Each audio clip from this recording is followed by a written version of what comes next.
For those of you who don't know me, my name's Dr. Chad Savage. I'm Dr. Naomi Cook's partner. So pieces of a puzzle. We are all pieces of a complex and broken healthcare system. Each of us has our own unique contributions, our unique interests, our own political persuasions, our own specialties, our own contributions, and we love every one of you. Because in the next 20 minutes, I hope to show you that when we bring it all together, what an incredible system we can become. Now, I'm not going to say anything revolutionary here. Everybody knows it. In fact, it's probably the reason why most of you are in the room right now. The American healthcare system is broken. We have long waits. We have no choice. We have distraction. We have burnout. We have piles and piles of paperwork. And we have incredible costs. Oh, the costs.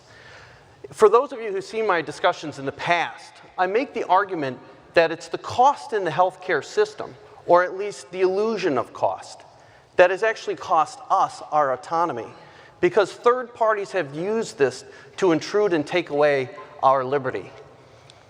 So how bad is the problem of cost in the United States?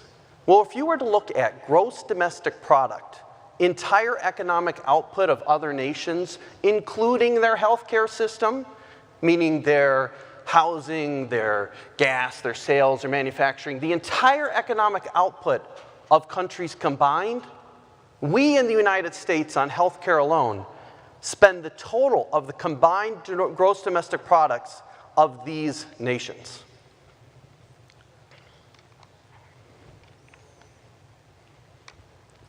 Is it still going? I've got 20 minutes? Oh boy. He's going to get mad at me. He's probably not going to let me talk anymore. Man, I love the peanuts on the plane too. Is it still going? Oh, gosh. Oh, jeez.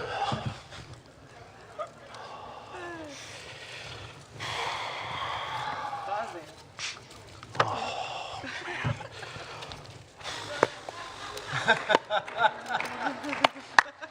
Want it, buddy? Yeah. There you go. Still going? All right. That's good. I brought more. Here you go, Lee. Oh, I can't get them out. Here you guys go. Paddle balls for everybody. It's still going. Ladies and gentlemen, that is 120 nations. That was a nation, 2 nations every second. Now, a lot of you say, yeah, but those are tiny nations.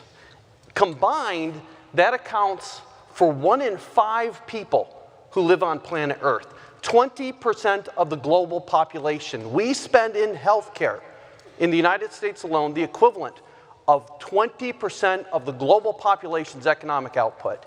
We have a problem.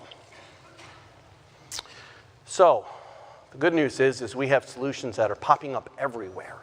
We have all these various areas of innovation. We've got surgical centers, we've got labs, we've got innovation everywhere, but it's all this broken puzzle. So what I want to do, though, is start by focusing on one piece, one very important piece, and that's one we've been talking about for the last couple days, and that's direct primary care. Now, by now, you all know what direct primary care is. It's a low-cost monthly membership. It's budgetable, it's affordable, it's predictable for primary care services. And with that membership, people get all of their medical office visits. Now, this is key for several reasons. First, to the patient.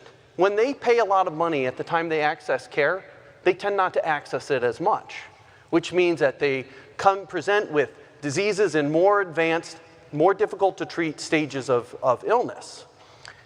But it's also very important because it's been estimated that in primary care, we can handle between 50 and 80% of all medical problems. And I would argue that when we're afforded the time to be with our patients, it's closer to the 80%. Brandon, in the last lecture, actually did a very good job of describing that.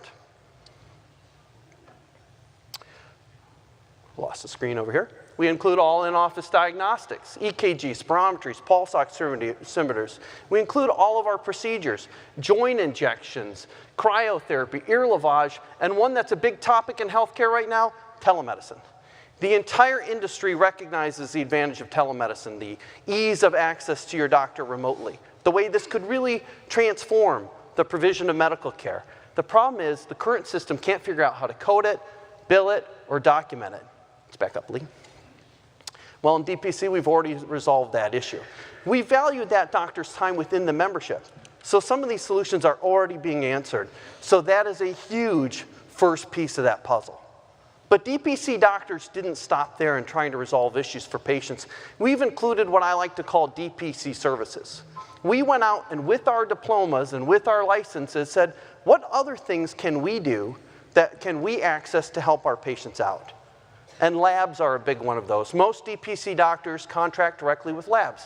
We circumvent that third-party payer system, the governmental insurance company complex, to try to get good prices for patients. And I think, boy, we've succeeded in this. So what you see here on the left is our local university hospital labs prices.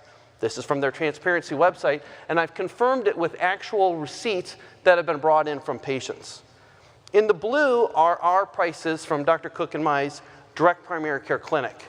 And what you'll see is for 4 basic labs, lipid panel, CBC, CMP, TSH. None of this stuff, you guys all know, none of this is remarkable or exotic.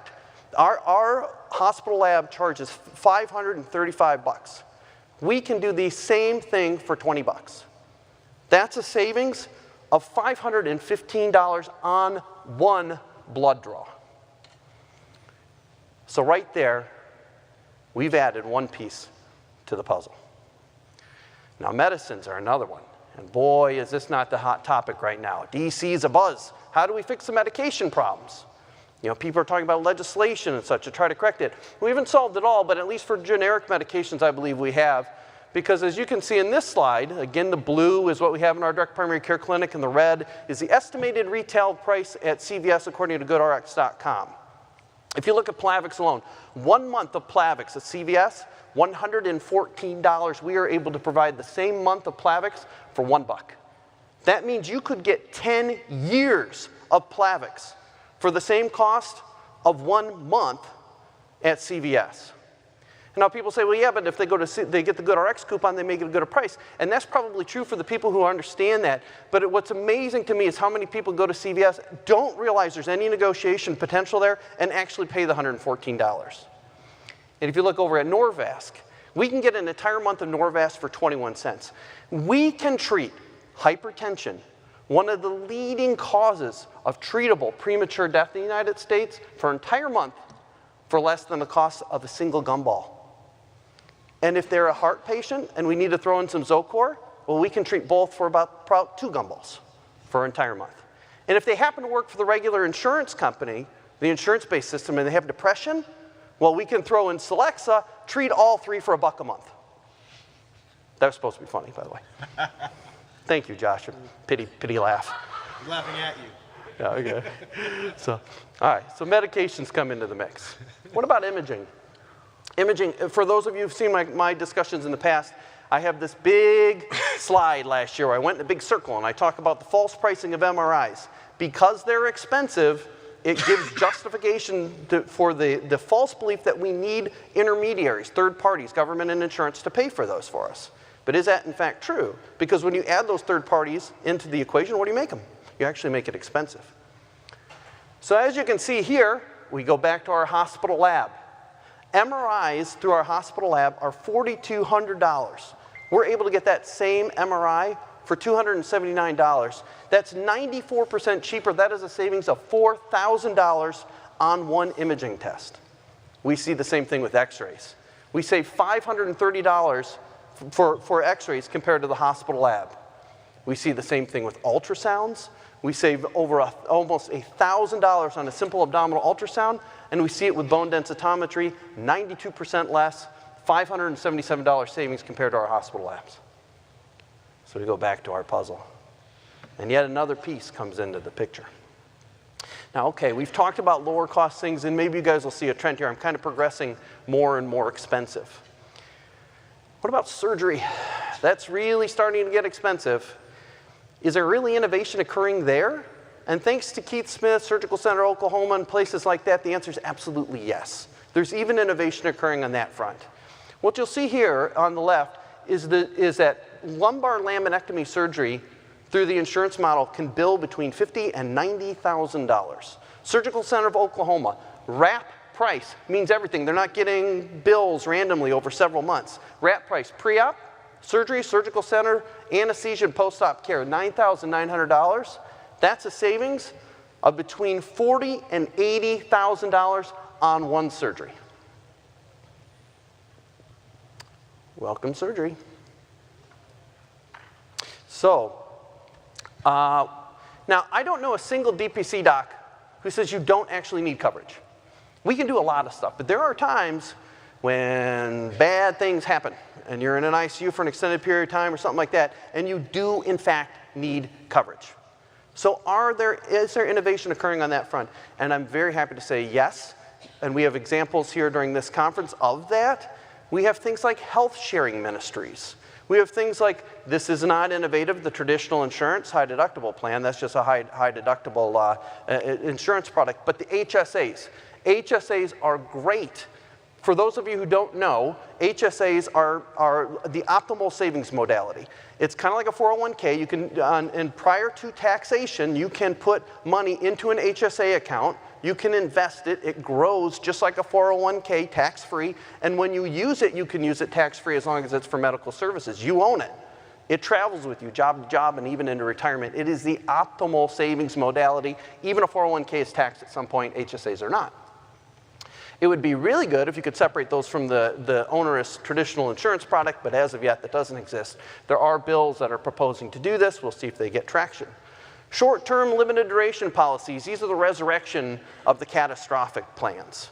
Now, these don't cover much. They're catastrophic plans, but they also don't cost much, so you have money left over to cover that calamity.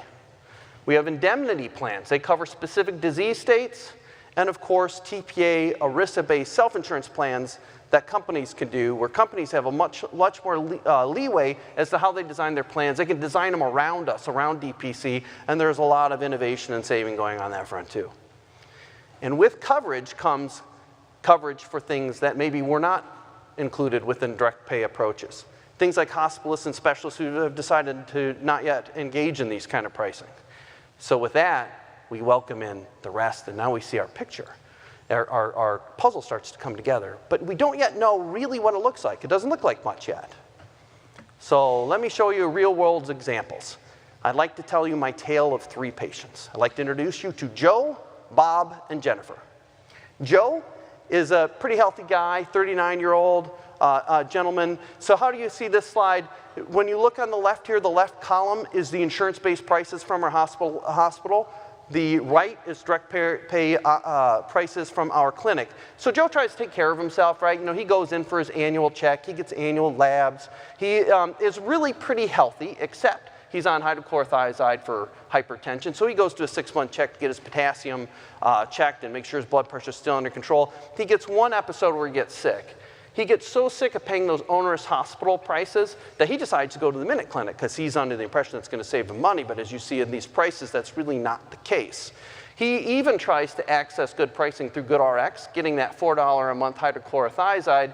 So over the course of the year, under an insurance-based approach, even with some rational consumerization of his attempts to access care, he pays $1,600 in cost for his medical care, a healthy individual. In a direct pay approach, he has $526. That's a savings for a healthy individual in a relatively normal year of $1,100 in medical care. But the complete picture is when we look at it in combination with various coverage products. Because some people will rationally say, yes, but insurance would pick up some of those costs. And that's kind of true. The sad truth is they're paying a percentage of a false price. So what does that mean? Well, it's only as good as the number it's based on. If it's a false number, you can't tell anything from it. So how you interpret this graph, on the left, the gold and the bronze, and it says insure, those are his costs over the year, combining an insurance product with the traditional approach of paying through the insurance company. On the right are 3 direct pay approaches with various coverage options. And what you'll see is that gray, that is premium. That is what you pay on your insurance every year for the sheer honor of having that card in your pocket. That's before you ever saw a doctor. He is almost $9,000 in the hole before he has ever seen a doctor. Now, he buys that expensive gold plan with the belief that when he accesses care, he won't have to spend much on the care because he's buried it into the premium. But as you'll see here, that's actually not true. He pays $539 above and beyond that astronomical premium price because he's paying a percentage of a false price, where if he had ignored that altogether and just gone with the direct price, as you'll see on the right, he pays $526, meaning he was better off if he had never used his insurance, had he ignored it from the beginning. And when you combine these two and you start looking at cost-effective coverage options like the short-term limited duration on the far right, so inexpensive coverage merged with cost-effective medical care, a healthy individual in a relatively normal year could save in actual aggregate costs over $8,000 in a single year. Now, Joe's pretty healthy. But let me reintroduce you to Bob. Bob's a little higher utilizer. He's a diabetic. He's getting older. Now, he tries to take care of himself. He still goes and gets his annual checks, annual labs. He gets flu swabs. Because he's a flu shot, because he's a diabetic, he gets quarterly visits and gets hemoglobin A1C with that. He has the medications. Now, again, those are the insurance prices on the left. On the right are the direct care prices. He gets sick, unfortunately, and has a bout of pneumonia. He gets an x-ray with that, 2 visits, gets his antibiotics. He has a scare with some chest pain. He gets a visit, an EKG, a stress test. End of the year, he pays $6,600 through the insurance-based approach for his care. A direct care approach, $982, he's not even $1,000. And what's really eye-opening looking at these numbers, if you look at the stress test in the insurance approach, it's over $1,800. His entire year of care, all his visits, all his labs, all his meds, the chest x-ray, the stress test, are half the price, the entire year of care, half the price in the direct approach of what the stress test alone was in the insurance approach. That's a savings of $5,600 in his year of care. And when you throw in coverage products, the difference becomes even more stark. Now, as he's getting older, look at that happen to that gray bar. It exploded. This is the premium. This is what he pays for that gold plan. A 58-year-old male in Michigan in 2019 for a gold plan, it's almost $18,000 on an individual. This is not a family plan. And again, he thought he was going to save money by getting that expensive plan, but he still pays over $1,100 on top of that monstrous premium price when he goes through the insurance approach. If he combined less expensive short-term limited duration policy and went with direct care, he could save $16,000. $16,000 in actual costs, coverage, and access to care in a single year. All right, so we went healthy, higher utilizer. Oh, poor Jennifer. Jennifer, great person. She was healthy, trying to take care of herself again, getting her mammograms, getting her checks. She's picking up a box one day, and she feels a pop in her back, and her leg goes numb. Oh boy, she does a step therapy. She tries to figure this out, tries to be, reasonable in her care. She goes to see her doctor, starts some Mobic, does some stretching exercises, gets an x-ray, still having troubles, gets an MRI, gets 2 spine injections, right? $4,400 insurance, $688 for those 2 with the direct approach. Finally ends up getting laminectomy spine surgery. Through the insurance approach, her year of care could be as much as $101,000. With the direct approach, it's $11,000.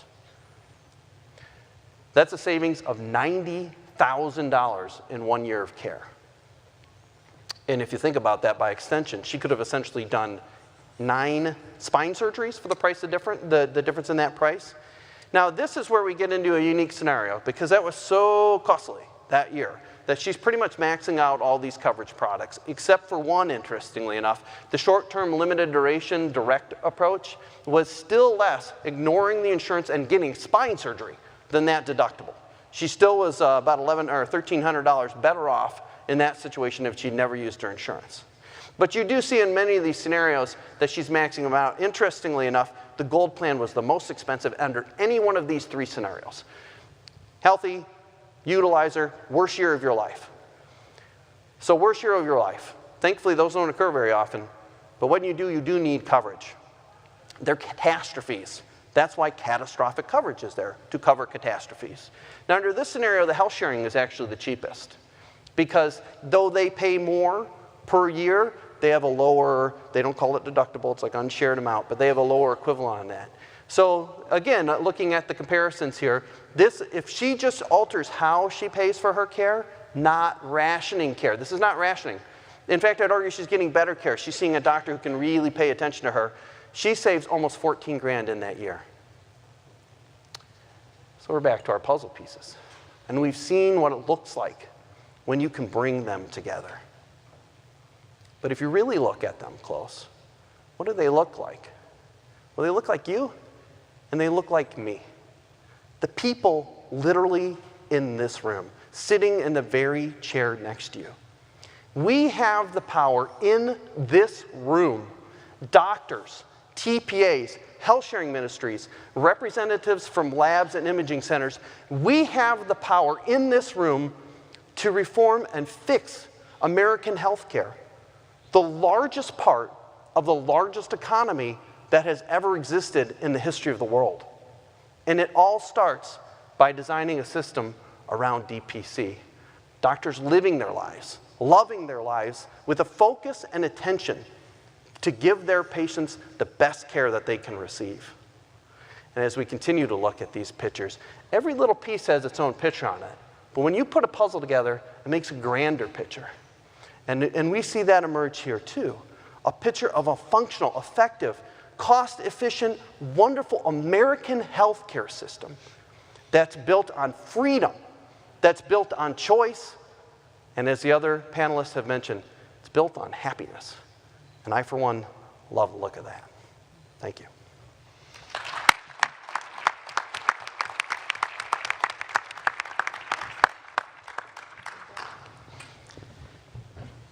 So my name is Kat Lindley, and I'm direct primary care physician in Brock, Texas, small town outside Fort Worth. And I was asked to talk about why it's important for us to be involved. And we are involved in our patients' lives, but we kind of have to step out of that. We have to be actually involved more. To give you guys an idea, obviously you hear the accent I have. I was born in Yugoslavia. I left, at the time actually it was still Yugoslavia. I left it, no, we declared independence. That's why we were attacked. So I left one day before the war in Croatia started. And I lived in Italy for 5 years. I worked as a nanny. I saved enough money, came to the United States with the Italian family I worked for, and I was able to change my visa from visitor to student, went to college here, medical school, got married, have 5 children. And now I do direct primary care. I actually did a little bit of everything. I was assistant professor of medicine at my college. That was my initial dream job. And 9 months into it, I couldn't deal with politics of universities, so I resigned. We moved to Wisconsin, and my husband does interventional pain management, so we moved to Wisconsin, and I was part of a large physician-owned group, and that was okay, you know. I did what I had to do. And then I decided I wanted to raise my children in Texas. So I came to Texas, and I was hired as a medical director of 5 rural healthcare clinics. I started with 1 nurse practitioner. I ended up with 7. And I was going into negotiating my contract. I knew I was getting a raise. They knew they're giving me a raise. It was just a matter of deciding how much. During this conversation, I was told that my only job, by the way, I was seeing full-time panel of patients and supervising 7 nurse practitioners. And the way rural health clinics work in Texas, everything functions under director's license, which was me. So even the cleaning personnel is really technically under me. So if something happens, my license is in jeopardy. But anyway, I was told that my only job is to sign the nurse practitioner's charts. And I said, thank you, and I walked out. 1 month later, I opened DPC practice. So for those of you, granted, I already had my professional association, so I didn't have to do that. But for those of you who are planning DPC practice like 2 years from now, it's like I was telling Josh, Americans get engaged and they plan a wedding like 1 year or 2 years from their engagement date. It's like, why? Why? Anyway, in Croatia, you get engaged, or you actually don't even kind of get engaged. You're like, okay, we're getting married. You get married and maybe a month later. But it's the same thing about DPC. Why are you taking, unless you're in residency or whatever, and maybe your contract makes you wait, why are you waiting? You don't have to have this state-of-the-art clinic. I found the space. Stacy Benson was my mentor because she actually was trying to convince me for the past 2 years before I opened that I should be opening. I never wanted to be my own boss, never. But, you know, things happen and I decided to jump in. I found a place to rent. I had a stethoscope, I had my otoscope, and I had my blood pressure cuff that I bought first year of medical school. That's all I had. I opened, I ordered my strep test on Amazon, and then eventually set up Atlas, Sandomeds, and all that, and I am where I am. So if you want to do it, just jump in. You know, jump in and you're going to learn. You're going to make mistakes, but that's part of the journey. And you have enough people in this room that will help you. DPC docs pages that we all use on Facebook. Do you know how many times like I've read things and I've seen things and they're like, oh, try this. I still remember actually you doing some kind of freezing wort. And anyway, I ordered a little cylinder on Amazon that he recommended. But that's the point. This is not the way it was when you guys finished medical school and everything has to be lined up correctly. It doesn't work that way. Jump in. You'll buy things as you go along. Okay, so now we're going to talk why do I care so much. I grew up in socialized medicine, and again, I'm just so we put it out there. I'm a conservative financially. Socially, I'm more libertarian, but it has nothing to do with advocacy I do. When I talk to the legislators, I talk to Republicans and Democrats, because although healthcare should be a non-partisan issue, wake up, people, it's partisan. I know it should be non-partisan, but it's not. So wake up. Sometimes I have to talk to people that I don't agree with, but they might have great ideas. So this is something that we all have to realize. Being involved, taking care of your patients also means you making the trip to Washington, D.C. when it matters. Obviously, we are all part of the DPC Action Board. We go to D.C. all the time. There is a bill that we strongly disagree with. And I have 5 kids, right? My kids are 7, 9, 11, 12, 15. Sometimes they have to stay home with my babysitter. My husband is a physician. He doesn't get home until 9 o'clock at night. But my kids know that I care about this. And the only way we're going to fix this mess is us getting involved. So please, like, stop sitting on sidelines. If you see a post on Facebook, and actually, I think she posted something, and then I posted in a comment, I don't care if you agree or disagree with me. Get involved. If you disagree with me, push the bill. Call your legislator, push it. I appreciate that. I appreciate that you're involved.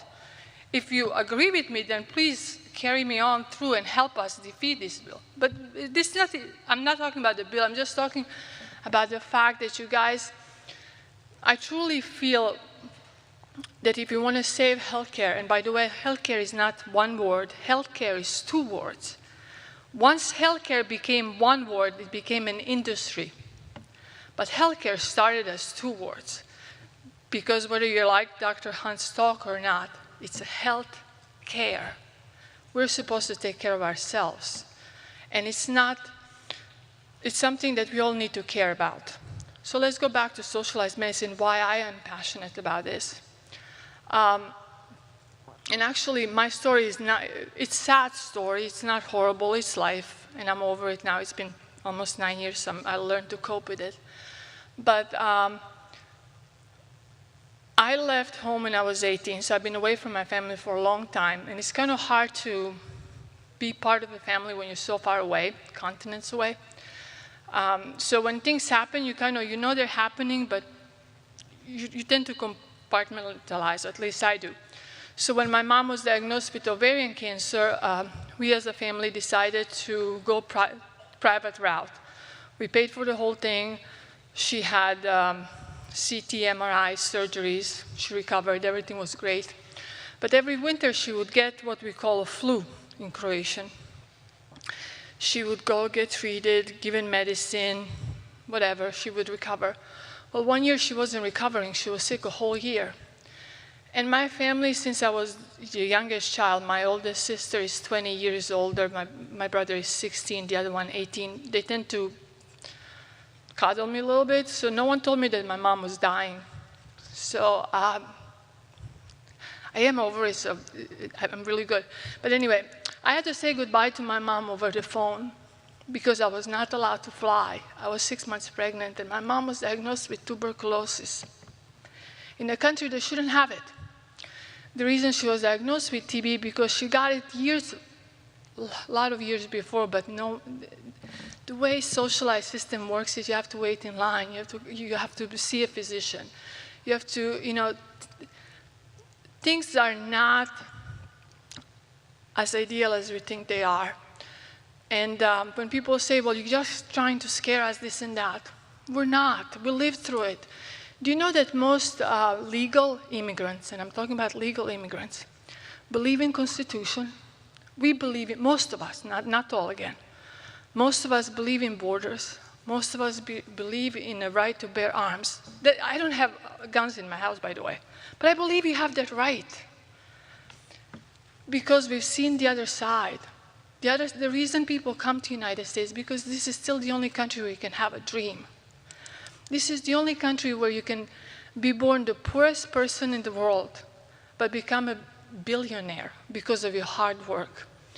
I actually didn't realize until probably about 5 years ago that in Europe you really are tracked. So I never thought about being a physician. I've been a caregiver all my life, so I obviously have it in my, it's one of my characteristics. But the reason I never thought of that is because I wasn't tracked into medicine. I was supposed to become a chemist.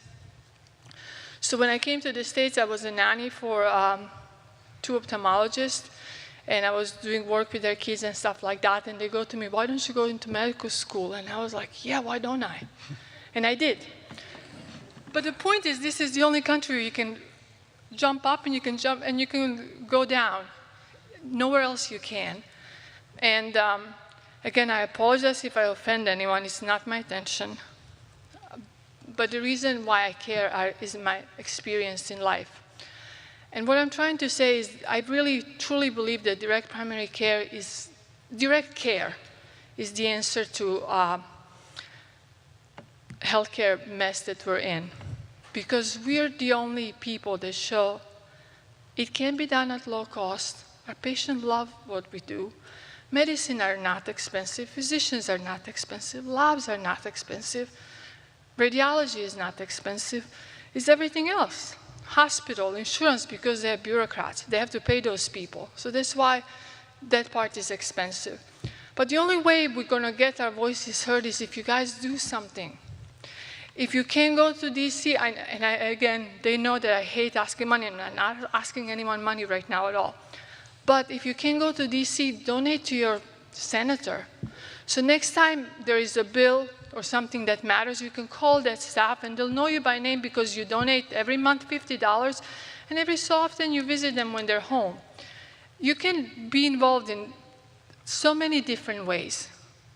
But if you want this movement to grow and to actually become something, we have to show them that we care. And I actually have lots of projects. One of them is actually introducing DPC into VA, and I will get there. Because one of my sayings in life is, what if I fall, but darling, what if you fly? So my point is, unless I try, I don't know if I'm gonna fail. And I've had meetings at the VA already, and it's gonna take me a long time, but I'll get there. I have no doubt that at some point at one of these conferences, maybe it's going to take me 10 years from now, I'll be here to say that we have DPC at the VA. I have no idea when is that going to happen, but that's what you guys have to realize. No matter how small it is, you guys can do it. Just so you know, out of DPC Action, I'm the one that understands the legalities the least. I actually pulled it up on my phone right now because what bothered me about that bill that I do not like was the cap. Why are they capping physicians? They've never capped anything in their life. Why are they capping me? They care about the 213, whatever, DPC. I don't even know. Every time I'm meeting with legislators, I actually have to write myself a little note so I don't mess up the numbers, because I tend to mess up the numbers all the time. The point is, I'm not an expert. I just care. And if every one of you cared and even did your stuff at the state level, in Texas, can you imagine that in Texas, one of the, we're so proud in Texas about everything. We're not dispensing medications. We cannot pass that freaking bill, no matter what we do, but we will pass it.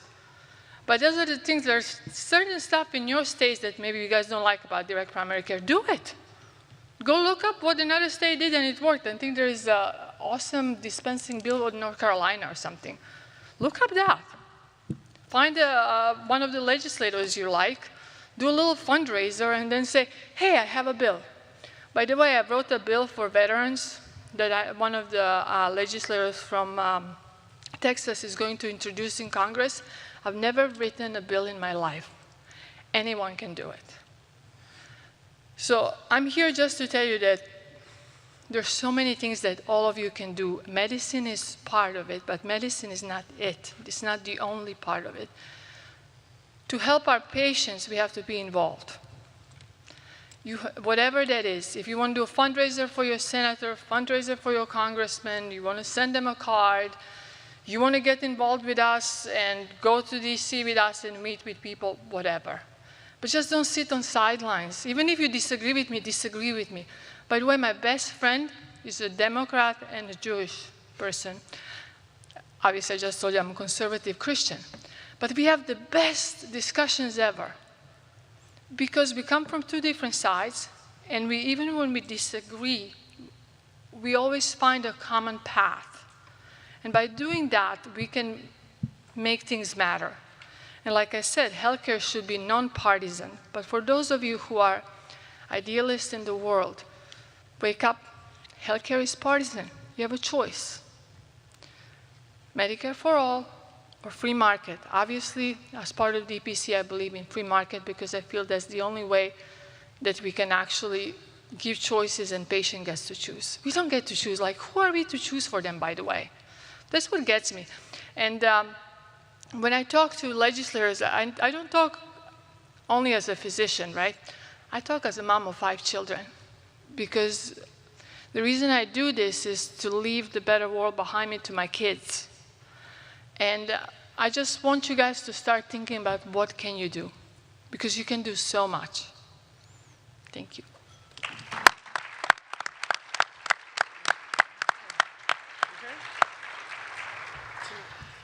Well, in my defense, I had a shotgun wedding, so my wife's not here, so please don't tell her I made that joke. I think the exciting thing about DPC is we took 10 years to get started. It took Starbucks 16 years to get 17 stores. DPC has grown from under 10, like Allison showed with the raising of the hands, to over 1,000 in under 10 years. But with 500,000 primary care physicians out there, we really are just getting started. It's very exciting, it's very invigorating to think what it will become. Chad had a fantastic talk about what healthcare is. DPC also, what is it not? It's not the headache, it's not the burnout, it's not the paperwork. We have residents who are here in second year dreaming of their practice. They're dreaming about what their slogans will be, who their staff is, what their mission and purpose will be. They're not worried about licensure and MOC and all this other noise. They're getting started without that original sin or that original headache and burnout of insurance and headache and stress and being told, like the last panel, what you will and won't do. To be able to do that in just under 10 years is amazing. Dr. Adil, if he's still here, being slightly unemployed for 6 months, called every pharmacy and every lab in the state of New Jersey to map out a system of resources for his patients. If we each are free of all of that noise every day, the stuff we don't have to do, and we keep focusing on some sort of solution for the patients around us, this thing will go to 100,000 physicians in the next 5 or 10 years. And for every patient that we help and bring to DPC, if we save $5, $10, $80,000 per person per year, we'll change the course of history. The doctors in this room taking this message back out to their hometowns, their patients, their families, their small businesses, will spark a change that'll last a generation. It's an exciting and empowering thing to think about. Chad put it into numbers, 19% of the GDP, and there's economists recently who said we could probably cut 75% out of that, and he included direct primary care as part of his math. What does that buy us? 1% of that 13 fixes Social Security. 4% of that balances the federal budget. 5% of the GDP is things like military. So what could we do for this country if we were able to fix healthcare to the point that we fixed Social Security, had a balanced budget, solved educational debt, and all because we challenged a system that has never been challenged quite this way, like Chad alluded to. It might be a little pie in the sky. We are the crazy dreamers, but we are proving it. 400 docs who traveled, spent their own time, energy, and resources to come and learn and share about this is proof that we are the loud minority, and we are really making change. So if nothing else, give yourself a pat on the back, a round of applause, because you're practicing medicine the way it should be.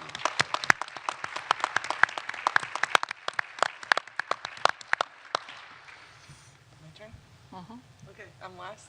Yep. Last but not least. Oh, thank you. A double. Hi, everybody. I just want to thank everybody for coming, first of all, and all the new faces. I don't know what percentage, Lee, of new people, but there was a lot of hands. This is my 4th year. It's the first time I met most of these guys. It was 4 years ago at the first Nuts and Bolts in Dallas, and I remember Lee. I hadn't really known him. He was running around kicking his heels up. That people were coming from all 50 states signing up at the last minute. He couldn't believe it. So that was the first one, and here we are, number 4, and at least half of you guys are new. So that's super encouraging. And this movement keeps growing, and if it wasn't growing and making a difference and disrupting, we wouldn't be getting some of the attention we're getting, good and bad. So you guys all need to keep your finger on the pulse. We are making a change, just like Josh said. We could really change things for the next generation. And one thing I bring to the table that Lee and I are kind of, I'll admit it, I'm older than he is, but we're kind of the same generation. The older doctors, we remember what it was like before it became what it is now. And the younger doctors don't know what it was like before HIPAA and before the E&M coding guidelines. There was a time where we didn't have to code visits with 99212, 213, 214, 215. Believe it or not. There was a time where it was just privacy and it wasn't security. And I've lived through that change. And I just told somebody today, I said, I'm not going to stand by and watch it happen again. I've said to some people also, I look at DPC as a piece of fine china. You don't want to crack it, you don't want it to fall and break, because if you glue it back together, it's never going to be the same again. It's like pure. Right now, we got to keep, not pure versus the models that we talk about. I'm talking, we have to be careful that we don't let it chip or crack along the way inadvertently. We have to keep it as whole as possible. The model will morph, it will change. As time goes on, everything changes. But we have to make sure it's not ready, it's still in its toddler phase, it's just learning to walk. Why are we going to let people come in and tell us how to walk when we're not fully walking yet? So that's kind of how I look at it. This is a once-in-a-lifetime chance to make a difference, especially after the changes the system has lived through for the past 20 years, specifically the past 10. So know that you're making a difference every day. There are going to be some days that are difficult. Just pat yourself on the back. And know that you're part of a larger group, and you're making a big difference. And people the world is watching, the country's watching. So thank you all for everything you do and your support.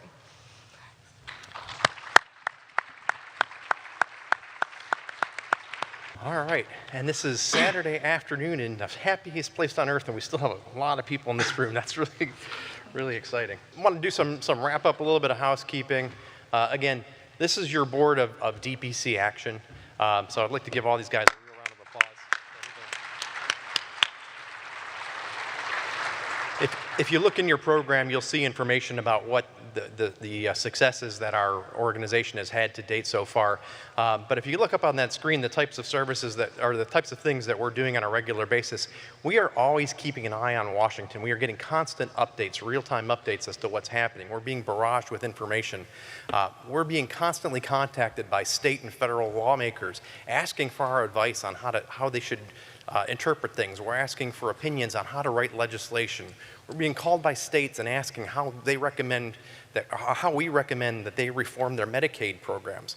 You know, we are independent physicians all around the country, and we're being contacted on a daily basis to help reform America's healthcare system. So we are actively involved and actively engaged in these things. And show of hands, how many of you have ever seen the movie Men in Black? That's a lot of people. So one of the things that I note in Men in Black is that every single day in Men in Black, they were always under some sort of attack, and the world was always on the verge of being destroyed, yet nobody knew it was happening.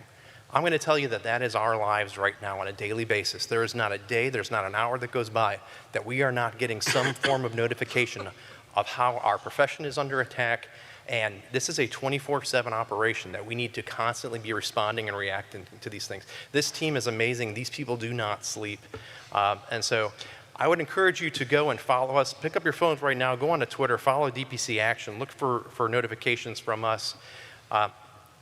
Again, I want to thank Atlas for their $5,000 matching donation. So the good news is we actually, our credit card processor blocked the donations because we had too many small donations. So we had to change it. So if your donation was blocked, you want to up that donation? So if your donation, your small donation was blocked, we did go ahead and open that back up. So go ahead and do that again for us. There are CME forms available for you. So when you step out our registration desk, make sure you pick up the CME forms on your way out. And at the end of that CME form, if you're a first-time physician attendee and you're here on a scholarship basis, first of all, I just want to again thank the Physicians Foundation. That scholarship is from the Physicians Foundation. These conferences cost hundreds.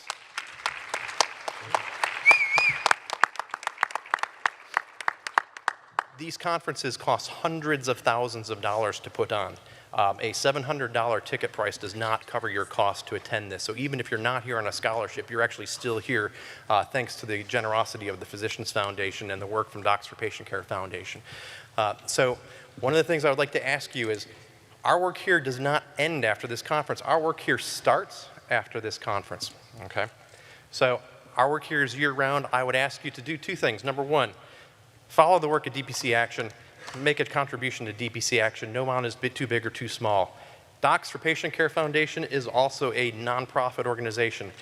If you're here on a scholarship, your $200 ticket reservation, or if you're a resident or a medical school med student, your $50 reservation for the ticket is refundable to you. We would ask you if you felt like you found value in this conference and if you like the work that our organization is doing to better this movement and to help advance the causes of healthcare for you and for our patients and for our country, I'd ask you to donate that amount of money to us. And that will be on your CME form when you fill it out. There will be an option.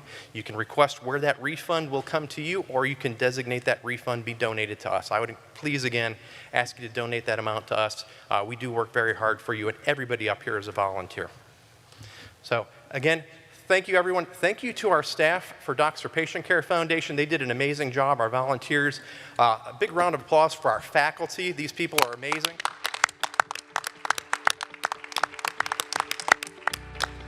And again, I want to thank everyone for coming. Safe travels home. God bless you all. Have a great day.